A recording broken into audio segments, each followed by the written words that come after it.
पौड़ी बीच में भरिए हाथ पैर तंदे पानी तोते उतरत के। संसार में मनुष्य की बुद्धि दो तरह से काम करती है। बुद्धि का काम है खोजना या बुद्धि का काम है खोजना। तो ये या तो बाहर की खोज करती है, जिसमें वैज्ञानिक अपनी बुद्धि केवल सूझबूझ से पदार्थ को अपने अनुकूल बनाते हैं।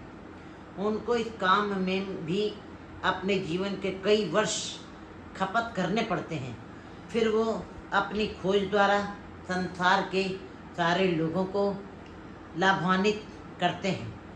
दूसरे वो हैं जिनको हम संत कहते हैं। इनकी बुद्धि संसार की खोज में नहीं, निरंकार की खोज में लगती है। संत वही जिसने अपना अंत ही परमात्मा में देख लिया हो। दोनों ने कुछ न कुछ प्राप्त किया है, वैज्ञानिक ने भी, लेकिन वैज्ञानिक ने पदार्थ की खोज की है, उसके अंदर से बाहर की खोज करके उसके नियम पर चल के संसार को सुविधाएं दी हैं। तो ये काम भी बड़ा कठिन है। आज विज्ञान ने संसार को बहुत छोटा कर दिया है। दूसरे संत ने परमात्मा के नियम को समझा और परमानंद को प्राप्त कर लिया। ऐसे महापुरुषों में गुरु नानक बाबा परमात्मा तक की सूझबूझ को रखने वाले परमानंद को प्राप्ति के कारण जगत को परमानंद के बांटने के लिए इस गुप्त रहस्य को बड़े ही सुंदर ढंग से इस पावन पौड़ी में दर्शा रहे हैं कि उस परमानंद को किस प्रकार प्राप्त किया जा सकता है और इस गुप्त रहस्य को कैसे खोला जा सकता है। इस पावन पौड़ी में परिये हाथ पैर तंदे पानी तोते उतरत के, इसमें बताया है। परिये हाथ पैर तंदे, वैसे तो हम सभी मनुष्यों से लेकर बूढ़े तक अपने तन को, शरीर को गंदा नहीं होने, चाहे छोटा बच्चा हो, चाहे बुजुर्ग हो, चाहे जवान हो, कोई भी अपने शरीर को गंदा नहीं होने देना चाहता। वो अपने हाथों पैरों पर भी मिट्टी की गंदगी नहीं लगाना चाहता। लेकिन ये बात सत्य है कि संसार में बहुत गंदगी है, धूल है। मनुष्य सवेरे अपने घर से बिल्कुल साफ सुथरे जोड़ा प्रेस किया हुआ पहन करके जाता है, घर से पूरे तरीके से फ्रेश होकर के पूर्ण तरीके से निकलता है, मगर शाम को घर आते आते उसके वही सफ़ेद कपड़ों पर पीलापन, मिट्टी की धूल के कारण पीलापन आ जाता है और वो उतने सफ़ेद चमकदार नहीं दिखाई देते जितने वो फ्रेश सवेरे कपड़े पहन के गया था। हाथों पर भी मिट्टी धूल के कण जो हमें दिखाई नहीं देते, लेकिन हाथ पैर मुंह पर अपनी छाप छोड़ देते हैं। मतलब कि शाम को उसके शरीर पर वही तरोताजगी नहीं दिखाई देती। उसका बदन पर कपड़े जो थे उनके ऊपर भी मिट्टी की एक परत जम जाती, मैल जम जाती है, मैल पड़ गई है। और पानी तोते उतरत के, शरीर हाथ पैर ये मैल से भर जाएं तो गुरु जी इस पौड़ी में बता रहे हैं कि ये धूल मिट्टी के कण केवल पानी से धोने से साफ हो जाते हैं। ये मिट्टी पानी से उतर जाती है, हाथ पैर मुंह से ये मैल साफ हो जाती है। ये पानी की विशेषता है और मनुष्य ने इस पानी के नियम को समझा भी है। और पानी में ये गुण है कि मिट्टी के कणों को वो साफ करने की समर्था रखता है। मूत पलीती कपड़ होए, यदि कहीं कपड़ों पर मल मूत्र लग गया है, कपड़ा मैल से भर गया है, बहुत ही मैला गया, सिर्फ मिट्टी धूल नहीं बल्कि मूत्र से कपड़े गंदे हो गए, तब केवल पानी से काम नहीं चलता। फिर चाहे जितना पानी खर्च कर दें, वह मल मूत्र से भरे हुए कपड़े साफ नहीं होते। साबुन का रगड़ा लगाना ही पड़ेगा, साबुन लगाए बिना दाग नहीं छूट सकते। कपड़े मैले के मैले ही रह जाएंगे और उसकी दुर्गंध भी नहीं खत्म हो सकती, क्योंकि पानी की अपनी शक्ति है और साबुन की अपनी शक्ति है। केवल पानी भी नहीं साफ करता और साबुन को भी पानी की ज़रूरत है। इसका मतलब दोनों को एक दूसरे की जरूरत, दोनों की ज़रूरत होते हुए तभी वो कपड़ा साफ होगा। पानी डालना पड़ेगा, साबुन रगड़ना पड़ेगा। पर ये मत पापा के संग यही पौड़ी में बड़ी ही रमत और रहस्य से जो भरी हुई है, इसमें गुरु जी यहाँ पर यही बता रहे हैं कि जिस मैल की बात कर रहे हैं वो जीव के अंदर विकारों की भी मैल है। बाहर की मैल तो थी, वो अपने साबुन से पानी से धोई साफ हो गई, लेकिन जब मल मूत्र से भर गया उसके ऊपर साबुन का रगड़ा लगाना पड़ा। इसी प्रकार गुरु जी बता रहे हैं मनुष्य के अंदर भी मैल है। बाहर भी मैल दिखाई देती है लेकिन अंदर भी मैल है, क्योंकि हर मनुष्य जो ऊपर से दिखाई देता है वो वैसा नहीं है। संसार के सारे जीवों को बाहर ही उनका दिखावा, बाहर से जो कुछ हम देख रहे हैं मनुष्यों को वो नहीं है, बल्कि गुरु जी बता रहे हैं जो उनके अंदर विचार चलते हैं, जो उनके अंदर संस्कार चलते रहते, जो अंदर ऊहापोह चलता है, विचारों का आदान प्रदान, मनुष्य वही है। उसके अंदर जो विचार उठते हैं उनके अच्छे या बुरे, बस उन्हीं शुभ और अशुभ विकारों का जब वो विचार करता है, असल में मनुष्य वही है। अगर जो अच्छे विचारों का रोज ही विचरण चल रहा है मन के अंदर, तो मनुष्य के संस्कार अच्छे बनते रहेंगे। सूक्ष्म शरीर संकेत में संस्कार अच्छे ही लेके जाएगा, क्योंकि ये सारा सूक्ष्म शरीर का ही काम है। लेकिन अगर जो अशुभ कार्य करते रहे तो सूक्ष्म शरीर के साथ अशुभ कार्य ही जाएंगे। गुरु जी बता रहे हैं कि एक तो स्वाभाविक मैल है, मतलब कि मनुष्य कुछ गलत करना नहीं चाहता, बुरा कार्य करने के अंदर कोई विचार नहीं चल रहा था, अनचाहा हो गया, स्वभावता ही हो गया। पाप करने की चाहत नहीं थी, पर उससे वो पाप हो गया। कोई संगत मिल गई, कुसंगत हो गई, जिसकी कुसंगत में आकर उसने बुरा काम कर दिया। वो चाहता नहीं था, मन में इच्छा नहीं थी, अनचाहा पाप हो गया। मुंह से गलत बोलना नहीं चाहता था, इस तरह गलत देखा गया। आंखों से गलत नहीं देखना चाहता मगर देख लिया गया, गलत सुना गया।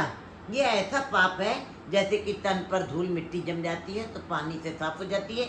इस प्रकार अगर जो अनचाहा पाप हो जाता है, जो सोचा नहीं, जो हम करना नहीं चाहते हैं, तो गुरु जी बता रहे हैं कि ऐसे अनचाहे पाप का प्रायश्चित तो थोड़े से सत्संग से, थोड़े से गुरु की वाणी के विचार से, पाठ से, आध्यात्मिक चिंतन के साथ ये पाप रूपी मिट्टी की धूल कणों को साफ कर देती है। ऐसा बाहरी जो पाप है वो साफ हो सकता है थोड़े से सिमरन से, थोड़े से आध्यात्मिक चिंतन से। पर ये मत पापा के संग ओ तो पहनामे के रंग, मगर जो अपराध समूहगत सोच विचार करके प्लानिंग के साथ हम करते हैं, जिसका मैं सोच समझ करके खांचा बहुत पहले से ही खींचा जा चुका है, वह अपराध प्लानिंग बना करके योजना अनुसार किया गया, सोच समझ कर किया गया, जान करके किया गया, जिसको हम अपनी भाषा में साजिश कहते हैं। वो मैल इस तरह की है जैसे कपड़े के ऊपर मल मूत्र लग गया हो, वो मैल पानी से नहीं साफ हो सकती, उसके ऊपर साबुन का रगड़ा जरूरी है।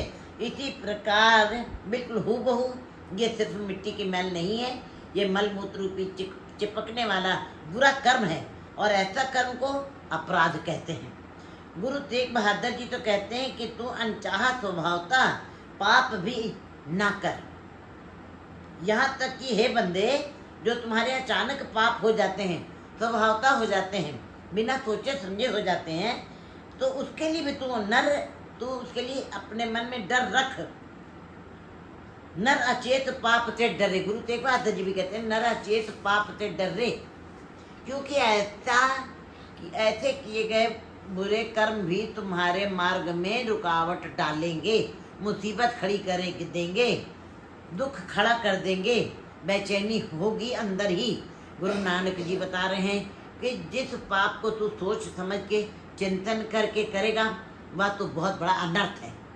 ये मैल विष्ठा के मैल के जैसी है।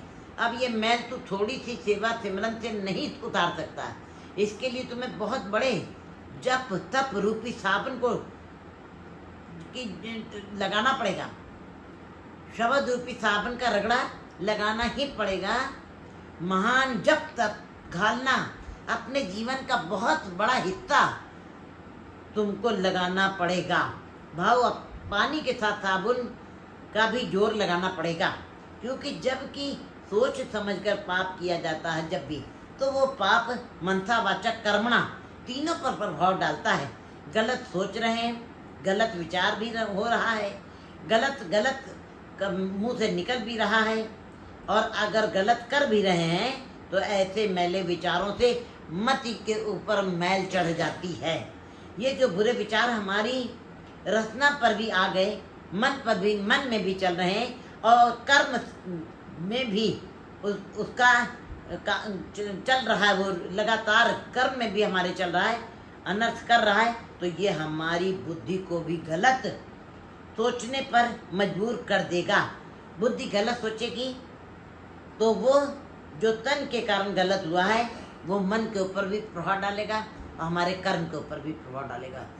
फिर वो पाप हमारे लिए बहुत ही ज़्यादा कठिन हो जाएगा। तो पाप का क्या मतलब है? हर दम दुख ही दुख हमारे जीवन में रहेंगे, हर दम बेचैनी रहेगी, हर दम अशांति रहेगी, कभी मन खुश नहीं होगा।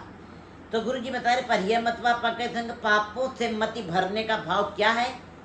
ऐसे सोचना जिससे किसी को चोट पहुँचे, ऐसा सोचना जिससे किसी को चोट पहुँचे, मेरा चलना किसी का रास्ता रोके, मेरी सोच से किसी के विचारों को चोट पहुँचे, मेरा सोचना किसी के हाथों को रोक दे, मेरा ये करना किसी दूसरे के पूरे कार्य को बर्बाद कर दे। ये पाप ज़्यादातर लोगों में स्वभावतः ही अंदर बने रहते हैं। ये मौजूदा समय में भी हमको दिखाई देते हैं। ये फैला हुआ पाप मौजूदा दिखाई देता है। गुरु जी समझा रहे हैं कि ऐसा कार्य जिससे किसी दूसरे को किसी प्रकार की भी हानि होती हो, वो कार्य पाप है।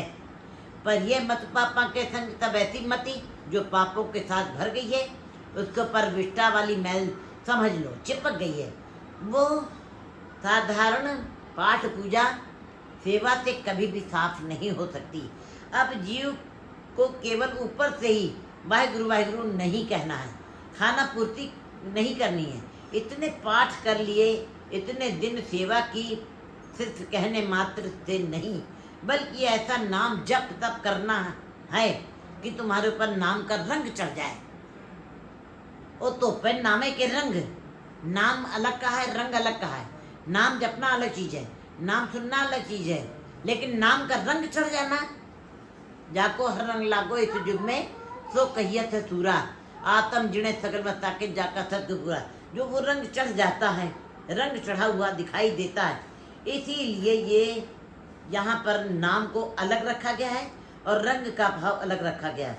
आम तौर पे हम वाहिगुरु करते जा रहे हैं। अब रचना तो मन के साथ नहीं है, दिल से खाली है।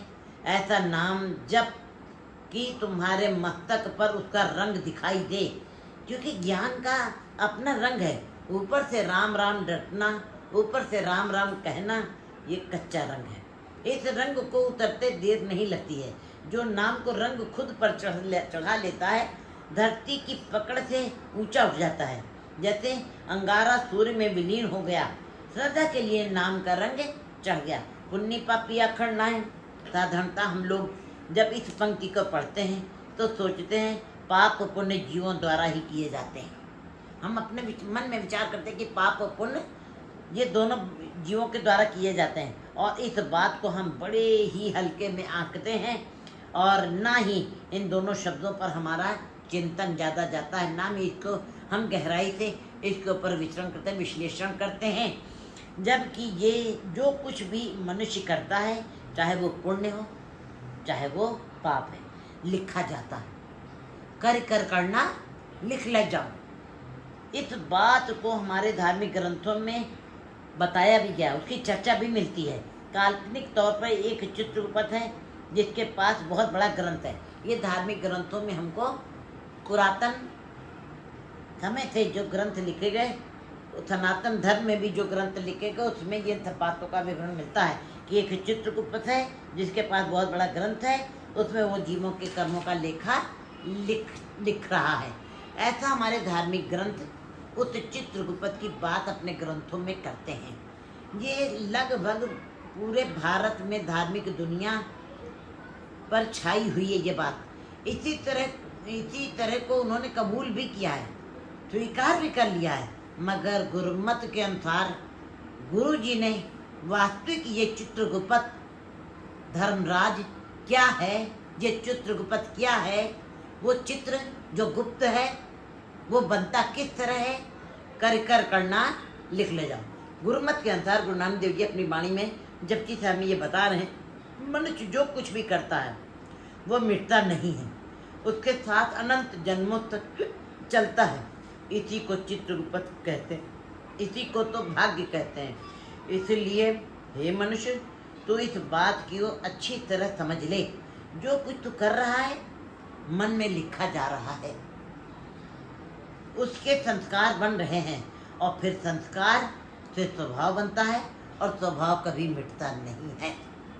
गुरु जी बता रहे, हम इस प्रकार अंदाजा लगा सकते हैं, अगर मनुष्य की झोली में दुख है तो कहना पड़ेगा कि उसका स्वभाव ठीक नहीं है।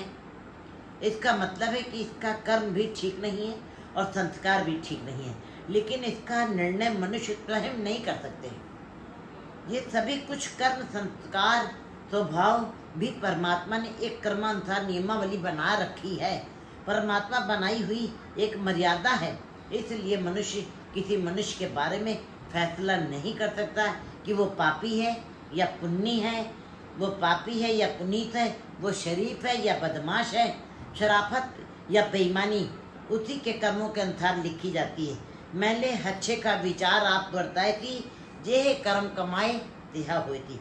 इसलिए गुरु जी और भी सरल ढंग से समझा रहे हैं, हे जीव, स्वयं ही तुम्हें कर्म करने हैं, और स्वयं ही किए गए कर्मों के संस्कार स्वभाव में बदल जाते हैं, स्वभाव संस्कार बन जाते हैं, भाग्य बन जाता है। और दुख सुख अगर जो जन्म लेता है तो गुरु नानक देव जी सतर्क करते हुए बता रहे हैं, आप बीज आप पे ही खाओ। इस पंक्ति का भाव ये है कि बाहरी दुनिया में ऐसा हो सकता है कि बीज किसी ने बोया है, फसल और किसी ने काटनी है, पौधा कोई और लगाता है, फल कोई दूसरा खा रहा है।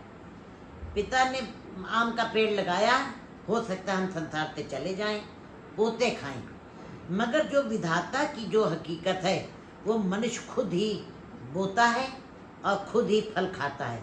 फल क्या चीज़ है? फल सुख है, फल दुख है, और सुख और दुख दोनों फल हैं, और कोई फल नहीं है।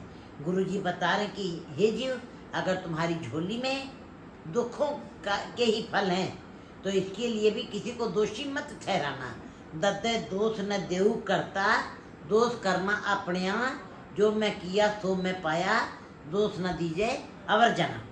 भूल के भी किसी के ऊपर दोष न लगाना, क्योंकि ये बीज खुद ही बोया है।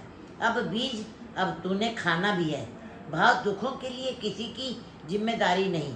अपने सुखों को देखकर अहंकार न करना है, क्योंकि वो परमात्मा का एक ये अलग अटल नियम है, उसने तुम्हारे कर्मों के अनुसार ही फल देना है।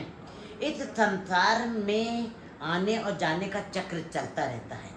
इस धरती पर हम अनंत जन्मों से आ रहे हैं, जा रहे हैं।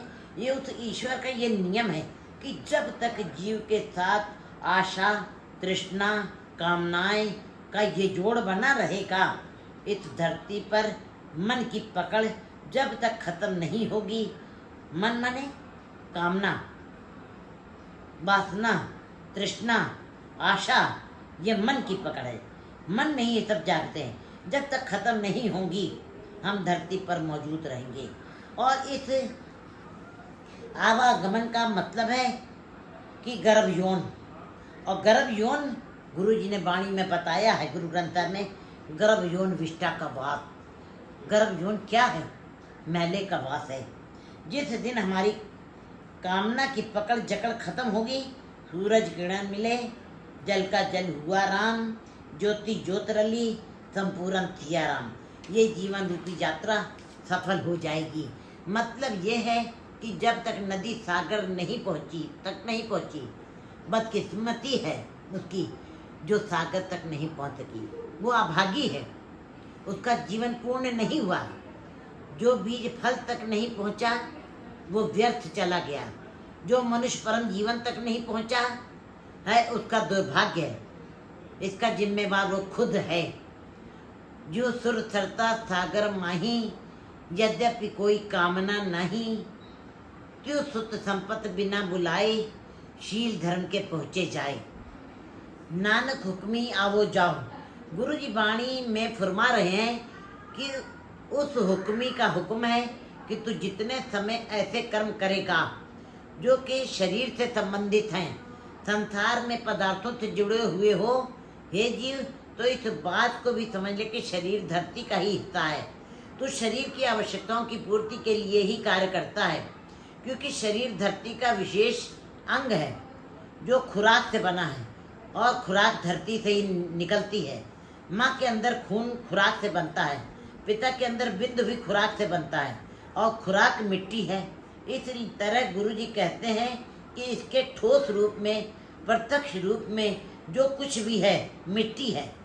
तेरा सारा उद्यम इसी के लिए है, इसलिए तुझे शरीर मिलता ही रहेगा। हे बंदे, तुमने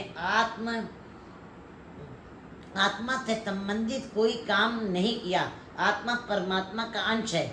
मन तो ज्योत स्वरूप है, अपना मूल पहचान वो सूक्ष्म है, जो मनुष्य शरीर की उपजीविका, आवश्यकता, ऐशो आराम के उद्यम के साथ साथ आध्यात्मिक साधना की भी प्राप्ति के साधनों को भी जुटाता है। संसार में ऐसे लोग भी हैं कि जो संसार में पूरे सुख समृद्धि को भोगते हुए, ऐशो आराम का जीवन बिताते हुए भी फिर भी वो आध्यात्मिक साधनों की प्राप्ति के साधनों को भी जुटाते हैं।